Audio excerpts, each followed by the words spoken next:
here on UCY TV Productions, where our motto is dig deeper than the corporate media. Tonight, we have a very special guest.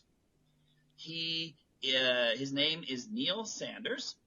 Neil is considered an expert on the subject of mind control and has been studying the history of this dark art and its application by military, government intelligence agencies across the globe for many years. Neil has appeared on numerous television shows and made radio appearances in Europe and the USA.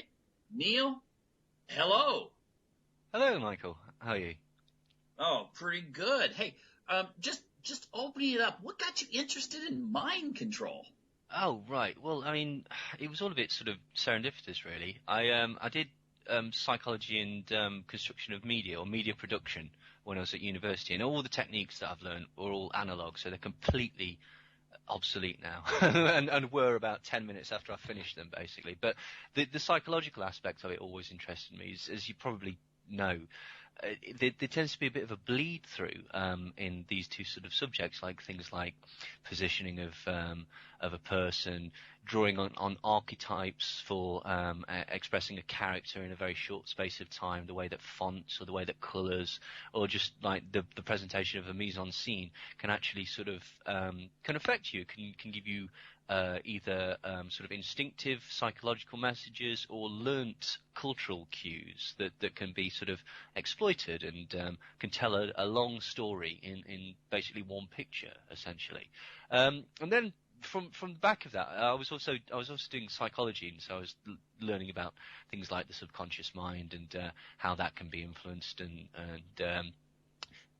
various other aspects of it, like repressed memories and that type of thing. And a friend of mine basically forced me to watch the film The Manchurian Candidate, and I didn't really want to because, you know, it was black and white and it had Frank Sinatra and Angela Lansbury, and I don't care about those people.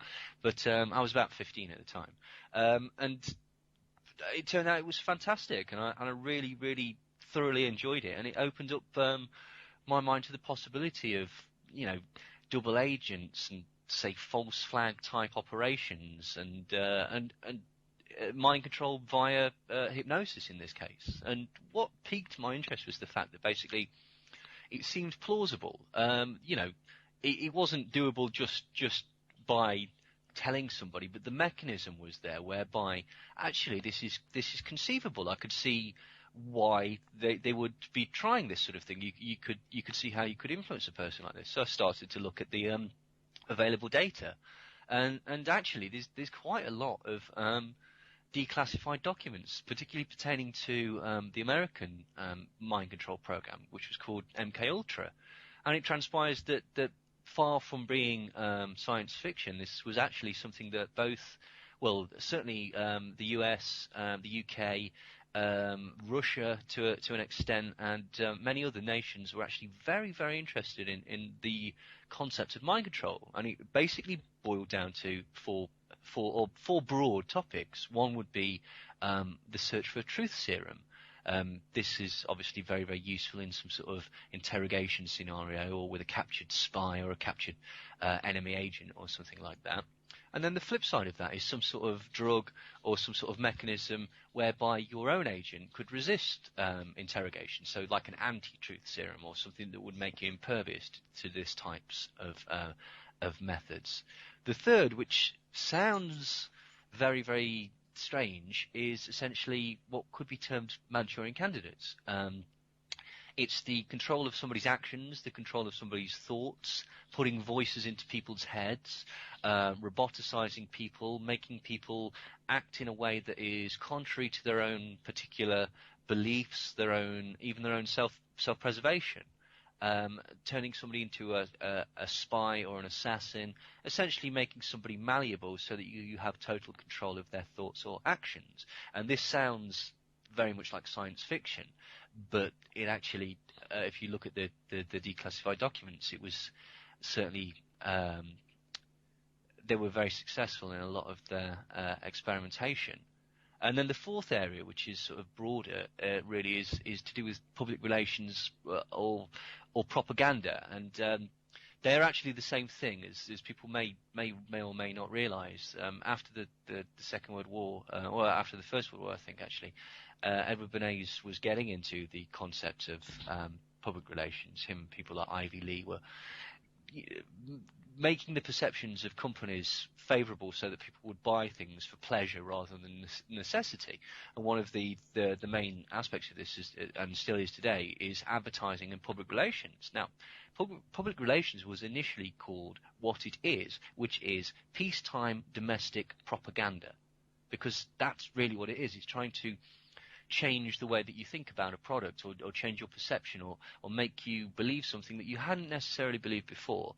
Now, the problem was that propaganda has got the phrase propaganda has got a bad rap, thank you very much, Nazis and communists, because they'd just spent the last however many years explaining to the civilian population of the UK and the US that basically this is what is called propaganda. Propaganda is bad. So the irony is that public relations is actually the marketed phrase for propaganda, because they felt that they needed to propagandize the concept of propaganda and therefore call it public relations. Yeah, that sounds much. Public relations makes it just sound like it's a cooperation between the people that have power and the people that are maybe the voters. Well, I mean, the power of words is incredibly powerful. I mean, collateral damage. Collateral damage doesn't sound like anything we should really be bothered about, does it, to be quite honest? But what collateral damage is dead women and children. But it's a way of softening off the brutality of war, the brutality of an invasive force in a foreign land, and sanitizing that for the population back home. And this is done, in numerous ways, and it can be done on the flip side as well. During before the Second World War, the phrase isolationist was being put around in America, and like anybody essentially that didn't want to go to war or felt that America shouldn't be part of the war was called an isolationist, and this was deemed as a negative term, and something that would basically shame people into silence or to changing their opinion. Like, interestingly, the concept of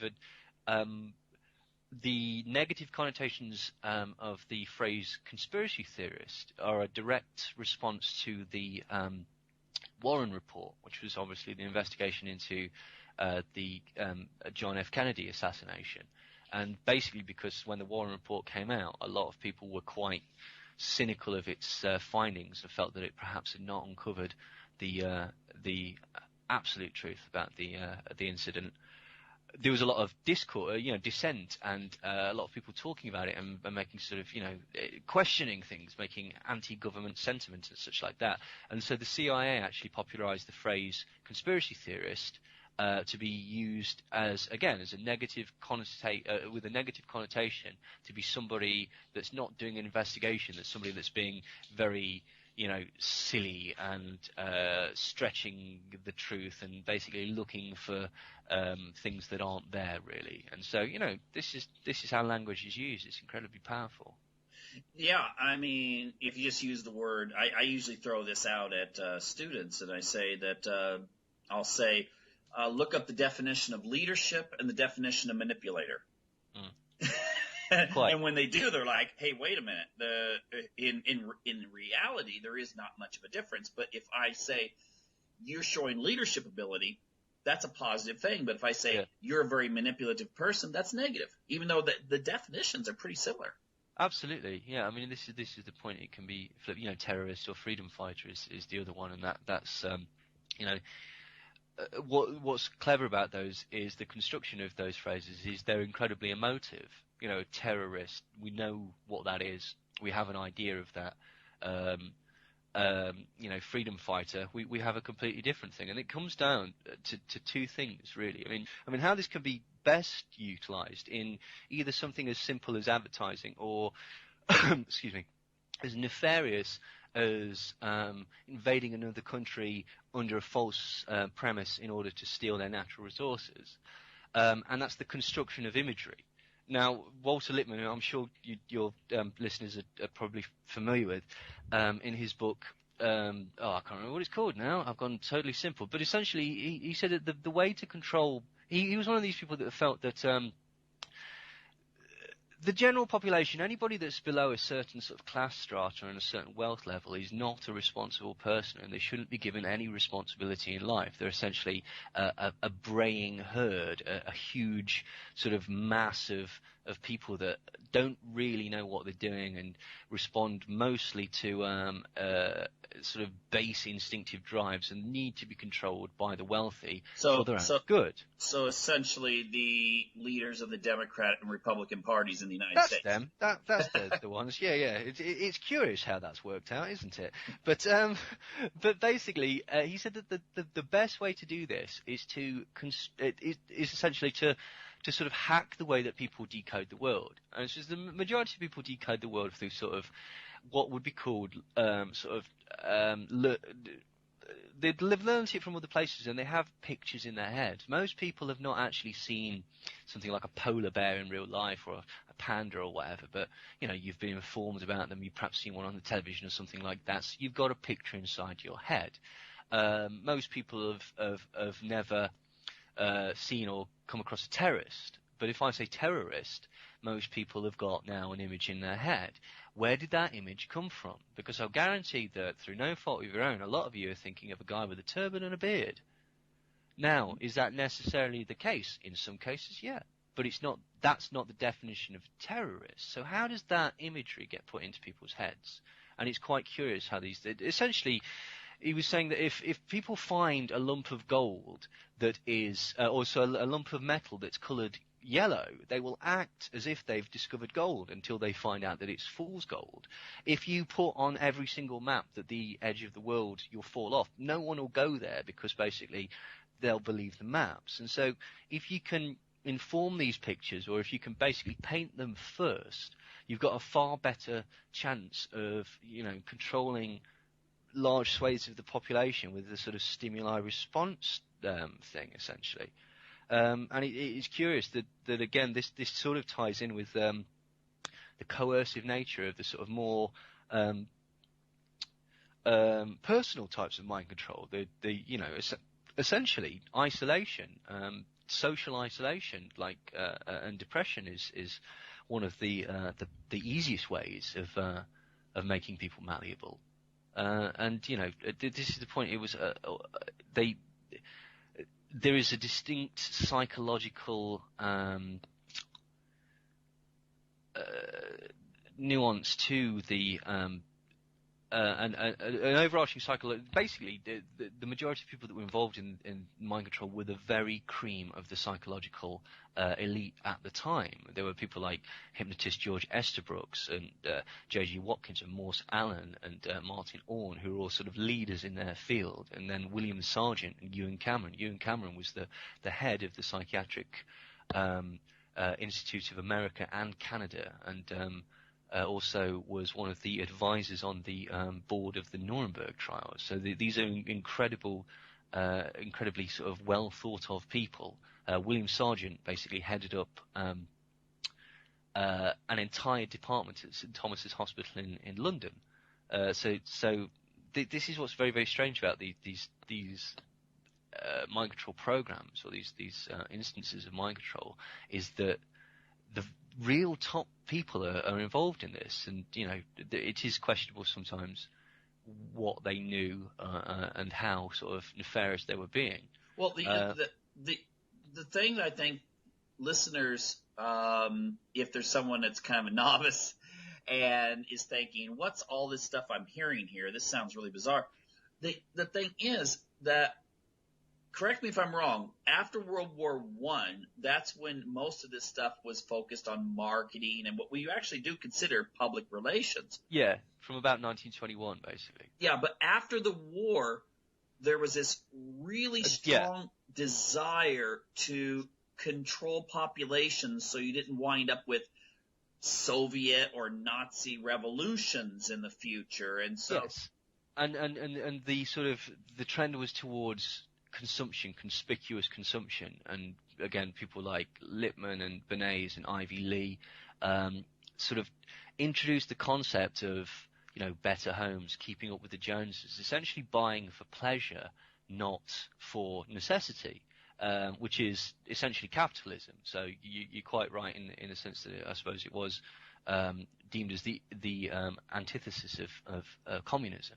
Yeah, but Bernays, he felt that the way to preserve capitalism, or democracy, I should say, the way to preserve democracy was to distract people through a consumption-based society. Therefore, they're too busy trying to find the trendy clothes, shoes, cars, and so forth, and they're not so concerned with what's going on at the top.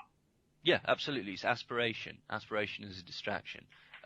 Yeah, completely. I mean, to be fair, that's nicer than the Tavistock Institute's method. The Tavistock Institute is the psychological operations connected to the British government. It's like one of the leading psychological think tanks, and it's also connected in various aspects to the military. It started off in the 1920s as basically helping soldiers with shell shock, or post-traumatic stress disorder, as we would call it now. And it was by a chap called Hugh Crichton Miller actually started it. But very soon it became apparent that actually, if you look at their sort of documentation and stuff, that they're actually looking at the breaking point of man. What happens if you push a person's psyche to such a degree is they essentially break. And they discovered that what happens is people revert to like a blank slate, and they look to authority figures for an immediate answer and for guidance through life, basically. This is a technique called future shock to induce what's called fluidity, and this was the idea of a chap called Kurt Lewin, who came from the Frankfurt School, but became the head of the Tavistock Institute in 1932. He also went on to help found MIT, Stanford Research Institute, the RAND organization, the National Institute of Mental Health in America, and Esalen. And they also basically advise on the board of people like BP, Unilever, the US military, the British Parliament, and stuff like that, with what's called authority-aimed training, which is basically teaching people to be better politicians or leaders of industry. Now, their idea was the flip side of this sort of buying for pleasure. Their idea was essentially to induce trauma onto people, or onto civilians, or traumatic situations that make people frightened. And again, they say that what this does is it reduces people to a fight or flight state, where essentially, again, they look to authority for comfort. Now, that could be authority in the guise of the police or the government or whatever. Please help us from this terrible tragedy that's happened. And then you're perhaps more likely to not question their response. But that can also be applied. Most people's authority figures, or most people, certainly most young people's authority figures, they're not politicians, they're celebrities. And so this thing, this concept of retail therapy is a real thing, really. People essentially, you could argue that people buy stuff to plug a gap in the psyche, or alternatively to let people know and to let yourself know how well you're doing in life. Because if you've got all these nice things, if you're wearing Caesar's clothes, you're probably Caesar. Mm-hmm. Yeah, I heard that they did a study in, I think it was the 1950s, that found that if you go into a nice neighborhood, you would look at the cars, and most people park their cars inside the garage. But then if you looked at homes that still had garages, but there was in the poor area, they parked their cars out because they might not be able to afford a nice house, but they put a lot of money into a car that looked like they were actually more successful than they were. And I've heard that's used like on the music videos. You might make rap videos that the guy's got all these, adoring strippers or whatever sitting on a car. Yeah. If you want to be successful, you promote an image of success. Like it's an old marketing trick, basically. It's called positive association. That's why that's why you drape a lady over a sports car. What's that actually got to do with it? Nothing. You could make the connection, I suppose, that if I buy the car, ladies like that might want to lie on the top of my car, and therefore they might want to go to bed with me, which is true to an extent. But it's more just the concept of positive association, which is why just do it.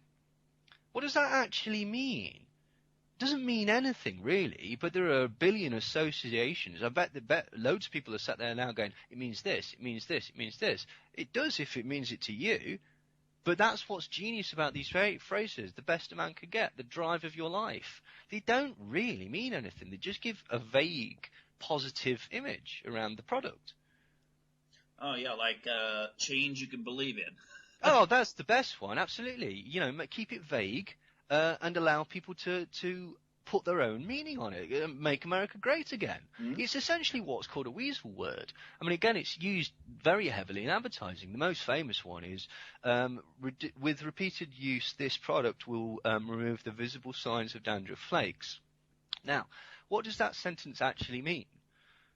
It doesn't mean anything, because every single word qualifies the other word, and every single word can have numerous meanings. Like, essentially, the concept of a weasel word is that it looks like it's sound, but actually, if you pick away at it, it's hollow. There's no innards to this word. So basically, let's have a look at that phrase again. So, with repeated use, what does that mean? Is that 1 billion times a day? How much should you use? Like, it never explains. What do they mean by reduce the visible signs of dandruff flakes? I know what you think it means. It means it's going to get rid of your dandruff. It doesn't necessarily mean that. Reduce, not get rid of. To what degree? What is the visual signs of dandruff flakes? What even qualifies as a dandruff flake? Yeah, it's like some candy in America. They have these like labels saying 0 saturated fat.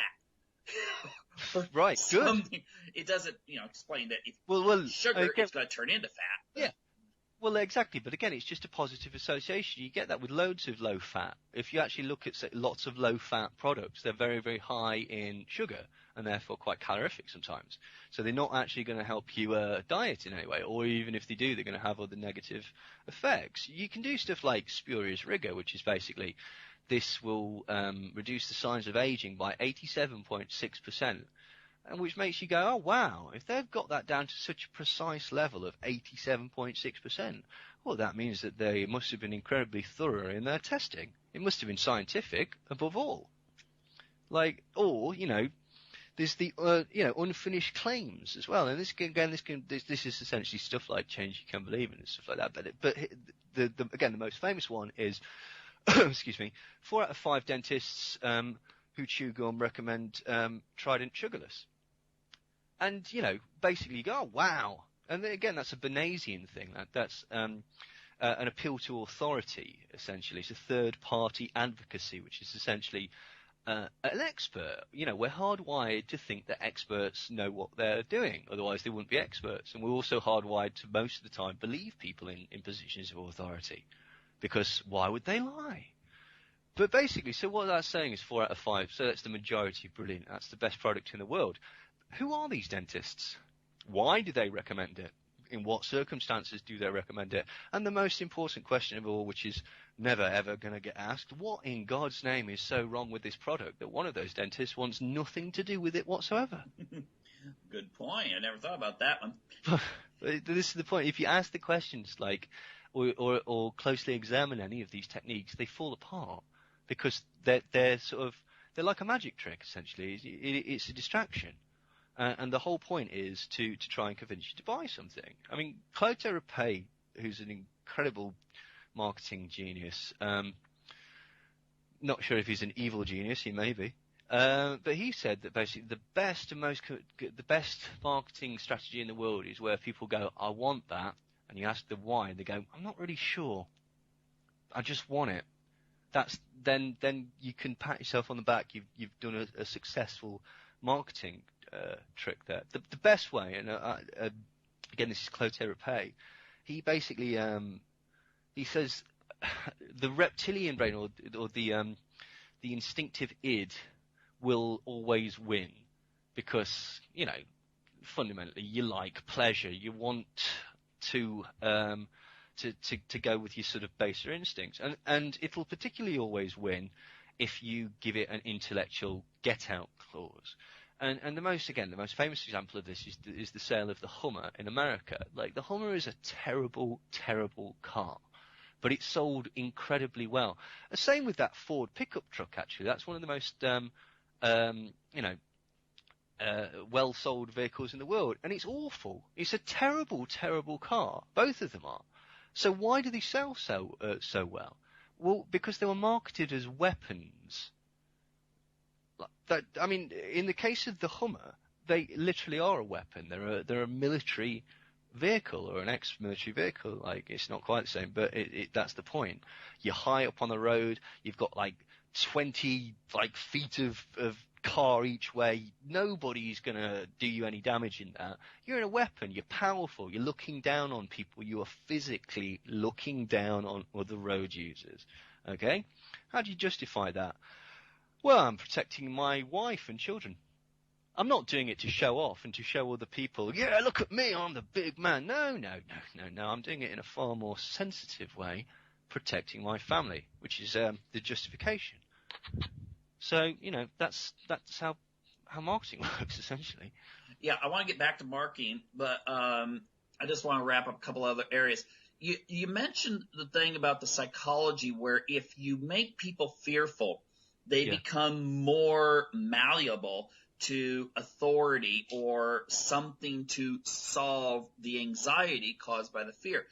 Is this why in the Western world, all of the news programs start out with that, like, you see the carnage somewhere? I mean, people don't even know where these countries are most of the time, especially in America. If they say, well, there's this big flood in Bangladesh, and they're like, Bangladesh, I mean, that's awful. And you're like, well, where's Bangladesh? And like, I don't know, somewhere near Canada maybe. But the thing is that you get these, even local news. Oh, look, here was a car accident. You know, a kid died, and look, here's a picture. We're blurring the face out. You know, those kinds of things. If it bleeds, it leads. Yeah. And the thing is that you wonder, is there like did someone somewhere figure out this is what gets people to watch the news, or was it something that was developed as a marketing strategy originally and then put into practice? Well, I mean, it certainly can be put into practice because we take away the sort of the negative mostly. I mean, there is a concept called mean world syndrome, which basically, you know, the more likely you are to watch the world, essentially, it's the more likely you are to believe the way that the world is presented, and you know, as we've just discussed, basically, you know, if it bleeds, it leads. It's it's part of what's called cultivation theory, which is basically, again, the concept that you start to believe that the world is presented is far more violent, essentially, than it really is, because that's constantly what you're seeing on the news, and you start to take that for an accurate representation of life, and then basically people get afraid of the real world. The other way that works is that basically, for some strange reason, people always hang on to the negative words in headlines. So if you want to slander somebody, you ask a question like, I don't know, something that would be, is Hillary a racist? Now, what your brain will do is take away Hillary racist, or is Trump racist, or whatever. Like, I'll be equal there. So you can slander people by simply asking a question over and over again.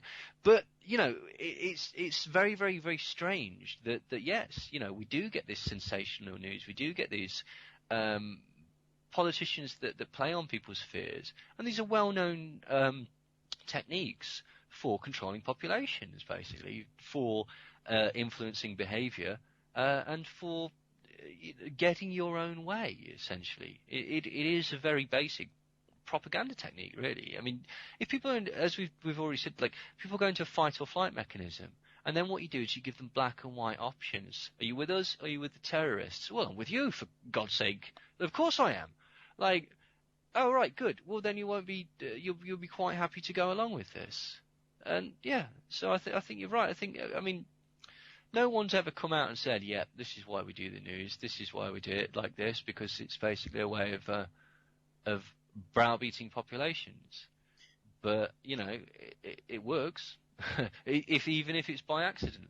Yeah, I mean, it's a template that just seems to be everywhere, and no one seems to have tried something different. And the commercials, at least in the United States, you have horrible news, like for 10 minutes. Oh, these people blew up. These people crashed. These people got this weird illness, and this kind of stuff. And then you have these commercials with happy people buying stuff for like 5 minutes. It's joyful. Everything's wonderful. In fact, in America, you can advertise drugs in the same way. Oh, ask your doctor. Side effects may include death. But, I mean, it's thrown out there. And it seems to me that it's like, oh, now you got these people, their adrenaline's pumping, and then all of a sudden you're saying, oh, but look, here's happiness. Buy this. Yeah, absolutely, yeah. And of course, advertisers will be aware of that. And I imagine that the slots directly after sort of like, top of the hour news or whatever are incredibly expensive because of that very thing. And you can do two things. You can either offer a comfort, or you can grab that fear and you can ratchet it right up. And that's usually done by very, very sort of innocuous type products like personal hygiene products. Because they'll always insinuate that basically you'll get the girl. Okay? Well, what's that actually saying? It's saying that you won't get the girl if you don't use this product. So again, it's playing on that fear. It's subtly playing on that fear. So you're absolutely right, yeah. They appreciate you're in this malleable state. And I mean, you could even go so far as to say basically the concept of just the act of watching a television, relaxing, doing something you've done a million times before, fixating with your eyes, in the right circumstances, it can drop you into what would be considered a post-hypnotic state, essentially, because your brainwaves slow down. Some people think that waves come out of the television. That's not right. I'm a professional hypnotherapist. Essentially, all you need to do to put somebody into hypnosis is to get them to fixate on something with their eyes and talk to them to the point where they relax and are distracted. And then you relax them and keep deepening it and deepening it and deepening it. And what that does is, if you hook them up to machinery, it shows that their brainwave activity actually slows. This effect also happens when people watch television. This is why a lot of people find that they fall asleep in front of the television, because they simply relax to the point where, it's nod off. But what does that mean? That means essentially a lot of the time adverts and television in general is having a conversation with your subconscious, particularly if it's just on in the background. And your subconscious has got literally no critical analysis. It just takes things literally and just runs with them, essentially.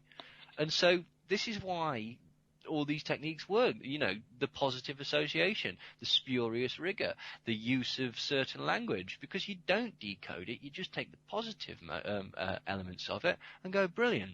I don't know why, but I'm buying Trident gum tomorrow. And, it's a tried and tested method.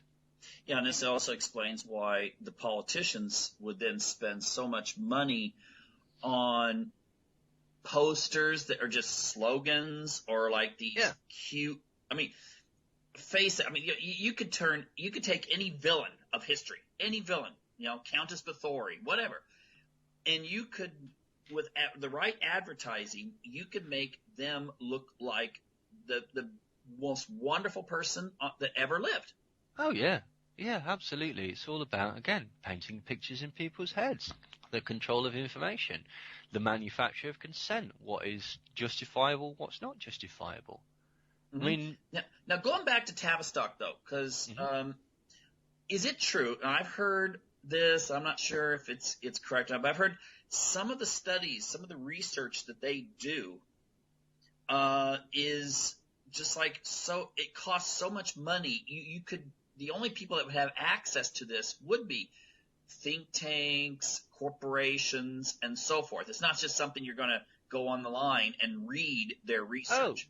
Yeah, I mean, they offer, they do authority and training to world business leaders, blue chip companies and stuff like that. They have clients that are blue chip companies, and they tell them what to do. They're advisors on management structure and such. So yeah, absolutely. I mean, and again, it grew from one tiny clinic essentially into such a vast undertaking. It basically touches every aspect of psychological life, child psychology, the looking at the way that we school people, looking at work conditions, just absolutely every facet of psychology is examined under this broad umbrella in some manner or whatever. They were even involved in the propaganda of places like Crewe House and Wellington House, which were the propaganda houses that Bernays and Walter Lippmann were actually connected to, vaguely, helped with some of it. And bizarrely, these also involved people like Lord Northcliffe, and these are basically media magnates of the time, people who owned some of the more popular newspapers and the like in the UK and also in America as well. So you see this cross contamination of different disciplines for what they believe to be a good cause, essentially. And that's not to excuse them, just to sort of explain how they would justify it, essentially. How this Well, yeah, I mean, just like something like if you believe there's overpopulation. Yeah. I've read articles, mainstream press, where they've actually said that such things as soap operas in Latin America, which are very popular, you do such things as present the young woman skipping marriage when she's first offered when she's like 17 and getting a college degree and then becoming happily married when she's 28. Or you show the guy that, wants his wife to have 7 kids and he's the bad guy, but you can these kinds of things have actually reduced fertility in strongly Catholic countries down to about 2 children per family. Now, some people would say, well, that's wonderful. You don't want to bring more people into maybe an impoverished area. But at the same time, that shows just how powerful the media can be in giving you an image in your mind of what is proper and what is not proper. Yeah, absolutely. I mean, yeah, that sounds quite similar to nudge theory, essentially, which is, a series of psychological nudges or prods that sort of slowly lead you in a particular way. And the present Conservative government in England hire these sorts of people, to try and promote policy and such like that. But I mean, this is the thing. But it's always framed as a reasonable response. I mean, if we just, I know we sort of drifted off the subject, but mind control being truth serums, torturing people, Manchurian candidates, the use of children as sex slaves, LSD experiments on the mentally ill and members of the public. All of this was justified, and all of this is absolutely 100% documented. All of this was justified because it was apparently a response to Korean and other Russian mind control, Russian and communist mind control programs that were apparently going on, making American GIs denounce their citizenship and join the communist order. And it transpired that this was all nonsense, that they were told to do this. There was no real sort of sophisticated mind control program in China or Korea. They just used isolation and forced indoctrination through beatings, essentially. But the point was that basically all the American programs, things like Chatter, which started in 1947, Bluebird started in April 1951, and then turned to MK Ultra. Basically, when it was discovered that these programs existed, they said, "Yeah, sorry, we didn't tell you about that. We basically did that as a response to the Korean War. Now, the problem with that is that at least 2 of those programs predate the Korean War by several years. So, it transpires that that was a mind control program in itself, just trying to convince the population that we weren't the West weren't leaders in the field of research into mind control. Well, that sounds a little bit similar to when all these emails got hacked, showing that essentially it just seemed like the primaries for that Bernie Sanders was kind of, he had the election stolen from him. Yeah, pretty much. They decided that they didn't want him to represent them. Right, but at the same time, then it seems the media in America has made it sound like, it's not really paying attention to that. It's like, oh, the Russians may have done it. Oh my gosh, the Russians. And then you change the focus people have. Absolutely, yeah. Totally. Even though there's no proof the Russians had anything to do with it, it's still like, oh my gosh, the Russians, yeah! It's like a little kid. He's gets caught with his hand in the candy jar, and he suddenly looks out the window and goes, hey, look what the neighbor's doing. Yeah. Well, that's nonsense, isn't it? Like, it's been very, well, the American media is, all media is very strange, to be quite honest. But again, there's been numerous accounts of propaganda operations. The most, one of the most famous ones was during the Yugoslavia conflict, or former Yugoslavia conflict. Basically, it transpired that the CIA had installed at least 1,500 CIA agents who'd basically taken jobs as journalists in CNN, and their job was to, what was the phrase that they used?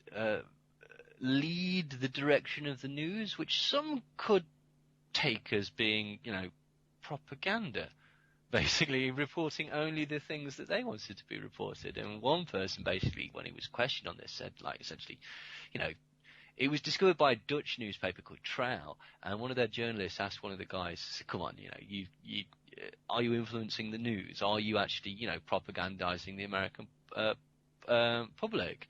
And he says, well, I can't really answer that. It's above my pay grade. I don't know, but I would assume that's what we're doing because that's my job. Mm-hmm. So, some took that to be an admission. but yeah, there's been numerous occasions. People like George Tenet of the CIA said, we don't need to own individual journalists because, we own people on the board level of magazines like Time and such like that. Well, so...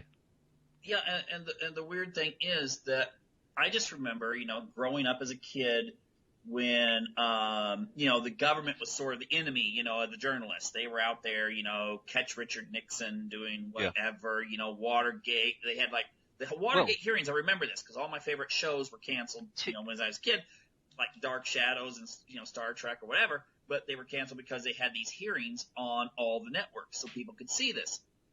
But it's totally changed now. You've got this. It's like the government. I don't care if it's Bush or Obama, as if there's any difference. They come out and say, here's the news, and hand it to the journalist, and it's in a nice prepackaged folder. Well, and they all go out there and report it as if they've investigated it. Well, that's very true, but I'll just raise 2 points. Bob Woodward was a CIA agent that was there to get Carl Bernstein away from the real story. That's been admitted. Furthermore, when Nixon actually had that interview with Frost, Sir David Frost as he is now, in which he came out with it's not illegal if the president does it, and all this, which was seen as a tacit admissal of wrongdoing, or a complete admissal of wrongdoing.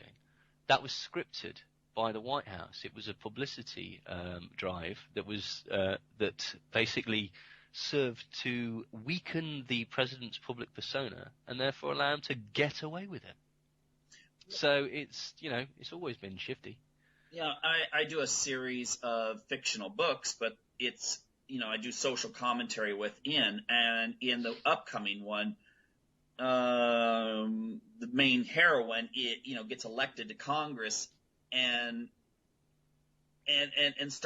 is surprised when she makes friends with these really influential people, goes in for a network interview and gets the questions prior to the interview. Ah. and it's just like, well, what is this? Now that actually really does take place, doesn't it? I'm sure, absolutely. I'm convinced it does. Like, you know, and just to sort of wind it down, because I appreciate that. I'm not sure what your audience usually is used to, and I appreciate that this is getting into a bit of tinfoil hat sort of area. But basically, just give you two sort of ideas of how sort of media and other interests intertwine. Well, first off, at a board level, you'll get people like Time Warner, for example, are also in a conglomerate sort of relationship with people like Lockheed Martin and other British Aerospace and other weapons manufacturers. So there have been numerous cases whereby they have ignored or bumped certain stories that might be seen as detrimental to other interests on a board level. Because, you know, well, for two reasons. A, because it's bad business, and B, because you could make the argument that if you're doing something that is detrimental to your shareholders, you are breaking the law. So there's all these sort of very, very strange things. It even bleeds into things like music.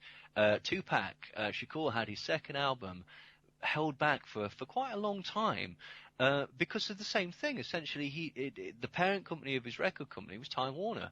And he'd made some statements that were he essentially said, we've got money for war but can't feed the poor. This was seen as incredibly detrimental against what could be deemed the military-industrial complex and certainly was harmful to shareholders. And so the record company held back a potential hit record for about a year, I believe. I may be wrong about that. Completely stupid from the perspective of the record company, but very sound from the perspective of their shareholders. Yeah, it's true. I mean, I've read that we're going to talk about entertainment here for our remaining few minutes. Mm-hmm. I saw it was in the British press. I don't remember which newspaper, but they reported that the Pentagon has a huge influence on movies that are made in Hollywood, and they can use that leverage that. When you see the aliens come down, there's all these really cool jet fighters flying, and you're wondering, well, who is filming the jet fighters? Is this computer? Well, they have that leverage that, hey, you play by our rules, you get this and this and this. Yeah. How strong is that connection? Oh, completely. I mean, there's a liaison department in Hollywood that was set up via the CIA and the Department of Defense. Originally by George Tenet, who was the ex-head of the CIA. I'm not entirely sure who's involved now. There's a chap called Tom Secker, who is incredibly knowledgeable about this sort of stuff, and he does podcasts and stuff, and he's very, very good on this. But yeah, what you can have anything you like, pretty much, from the American military. You can have aircraft carriers, you can have planes, you can have troops, you can have whatever you want. Same exists to a lesser degree with the FBI. Like, for example, Silence of the Lambs was given access to Quantico and the training facilities to be allowed to film. Why, you may ask? Well, because Clarice Starling, or the character of Clarice Starling, really, really boosted female applicants to the FBI and to all types of law enforcement. It was a recruiting tool. And this is the same thing with other films. You can use whatever you want, but the bottom line is the Department of Defense gets final rewrite of the script. And so there's been numerous occasions. There was I forget which, it was a relatively recent Bond film. And by relatively recent, I mean about 10 years ago. But basically, in it, something got stolen. Someone made a mess up, and originally it was supposed to be an American admiral or something like that. And this is, you're not doing that. You're not making us look stupid. Change it to France. But basically, they had to borrow something from or they had to do some filming in France as well. So the French government said, no, you're not doing that. Like, that's ridiculous. Like, you're not making us look stupid. And so in the end, I think they made it Canadian. I may be wrong about that. But I may be wrong about the details. But the point is that there's been dozens and dozens. There's a book called Operation Hollywood that basically lists all the occasions whereby Hollywood has actually made these changes. And then there's other occasions, like at the height of his career, Kevin Costner, when he was really doing good business, like before he fouled everything up. When he was like a major sort of box office draw, he directed and starred in a film called 13 Hours, which was about the Cuban Missile Crisis. And basically, he refused to make changes to the script, and so he was denied any help to the from the Department of Defense. So it cost him a huge amount. Bizarrely, also that film wasn't really very heavily pushed by the parent company.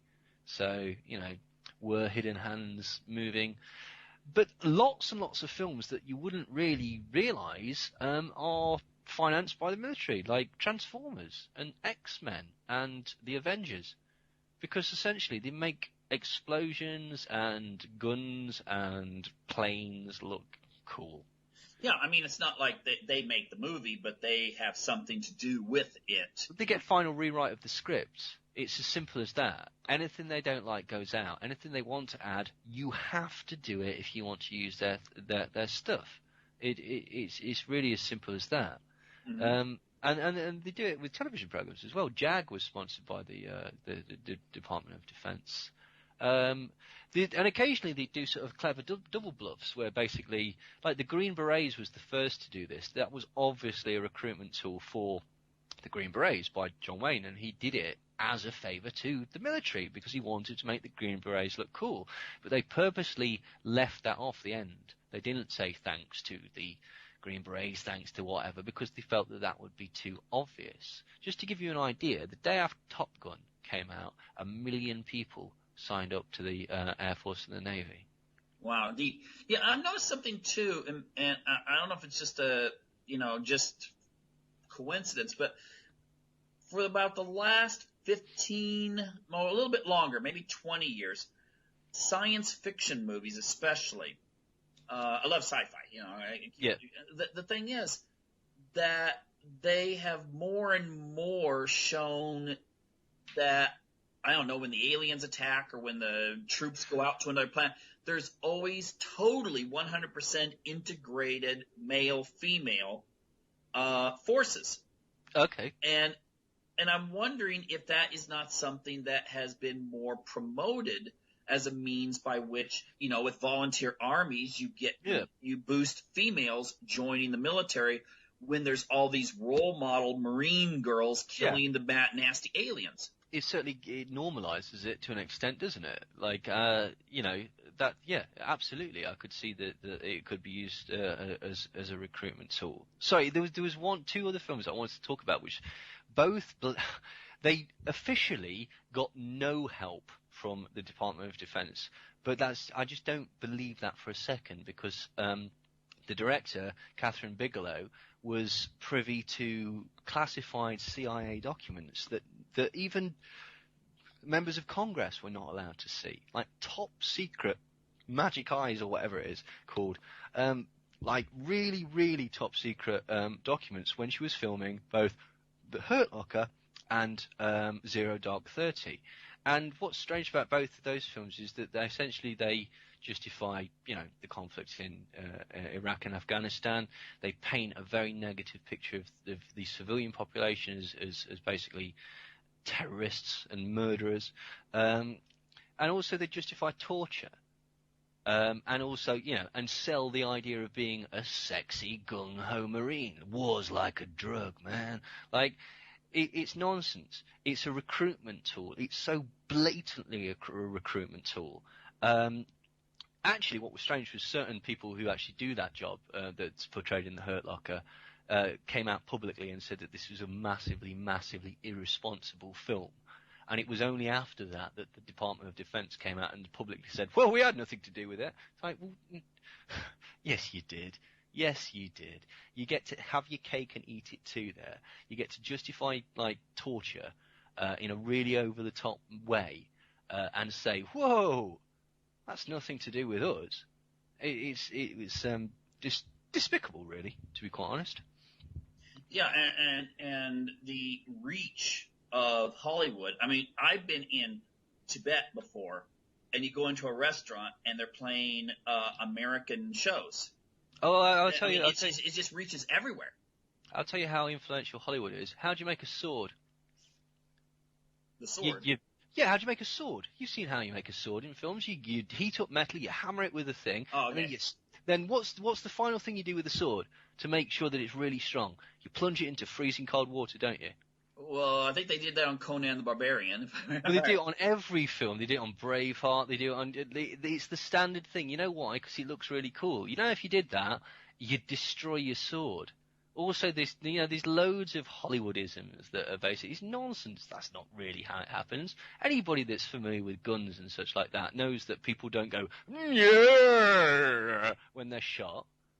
And the way that Arnold Schwarzenegger takes 10 bullets to the shoulder or whatever and then shrugs it off. Come on. It doesn't work like that. Like, Hollywood is an incredible reach. It is. I mean, Edward Bernays recognised it as he said essentially this is one of the most powerful propaganda tools that exists because it, as you said, it's so incredibly far-reaching. I mean, what's very interesting, and again, I'm sorry, we are drifting into paranoid territory here, but there was a definite shift from Russians being the enemy in action films like, the first Rambo films and stuff like that, to Arabs being the films. There was a raft of films like Executive Decision and The Siege and Courage Under Fire and True Lies, all of which had the very top stars of the time, Bruce Willis and Arnold Schwarzenegger and Denzel Washington and all of these people, that all of a sudden pegged Arab people as or people from the Middle East as the bad guys, which was particularly embarrassing for the Rambo films, because in the second one the Mujahideen were his allies. But there is an argument that does culture inform real life, or does real life inform culture? The art imitate life, or life imitating art. Was that because basically all these people were like, well, this is the way that the zeitgeist is going. This is what is relevant in the world today, or it's a bit of a chicken and egg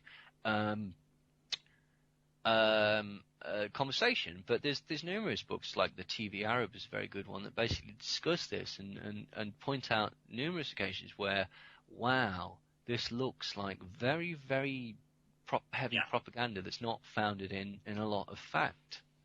Yeah, we're coming up at the very end here. It's been very interesting. I'm going to call you back later, in the future for another show. But how can people get more information about your books, your website, and so forth? Oh, right. Well, my website's called neilsandersmindcontrol.com, and you can get there's lots of videos on there as well of me on like previous radio shows and television shows and stuff like that. You can buy the books there as well. They're called Your Thoughts Are Not Your Own, Mind Control, Mass Manipulation, and Perception Management. And then there's Volume 2, which is Marketing, Movies, and Music.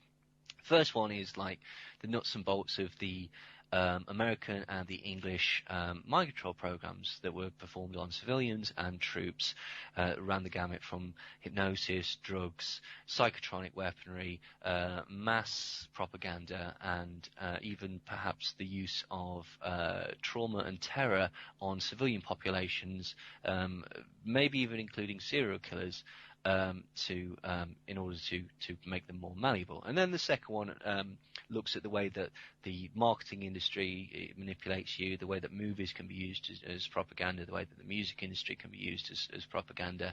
And it winds up with a nice essay talking about the CIA's LSD program, and the suggestion that perhaps the hippie explosion of the Haight-Ashbury was actually a scientific test that was carried out by the government, because it transpires that not only were all the LSD gurus that handed out the drugs CIA operatives and connected to military-industrial families, but also a surprising amount of the musicians that made that scene so memorable were also connected to families that were deeply entrenched in CIA, military espionage, and mind control. Absolutely fantastic. And I'll just say this. I've looked into a lot of this kind of stuff before, and it's mind-blowing, but it's actually accurate. So any listeners out there that are going, whoa, what's this all about? Look it up for yourself. See what you find. Anyway, Thanks a lot, Oh. Neil. That No, was thank you. So great, and keep up the good work.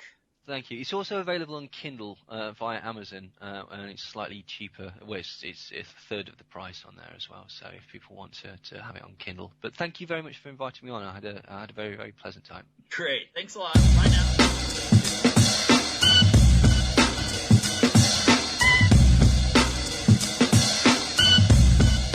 The Anti-Media Radio, your host